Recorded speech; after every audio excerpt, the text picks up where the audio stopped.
Welcome. In front of me is a T tablet from T-Mobile, and today I'll show you how you can insert SIM and SD card into this device. So, to get started, you will need to grab a SIM eject tool, which will come provided with the device in the box, but if you can't find it, you could also use a paperclip, straighten out one of the ends and it should work just as well.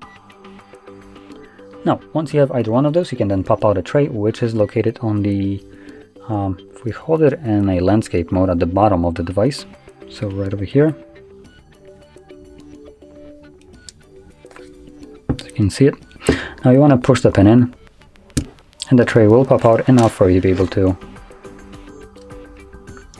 pull it out from here. There we go. Now on the tray, you have space for a SIM card and SD card.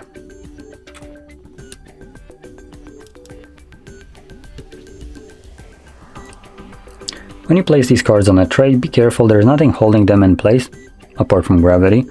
So, and putting it back in there, card sometimes, if it just gets bumped, might come out a little bit. So you don't want to force the tray in if it's not going in there, as the card might be just kind of wedged. Anyway, once you insert a tray back into the device, both of the cards should start working right away. As you can see, it's telling me to verify my SIM card pin, so that's what I'm gonna do. So the SIM card is obviously working, and in terms of SD card, it probably will give me a message that I need to issue with Samsung SD card, tap to fix it. Now, the issue is that it's in the wrong format, so I'm just gonna keep it as it is, but you can see that it is detecting the card as well. Now, with that being said, if you found this very helpful, don't forget to hit like, subscribe, and thanks for watching.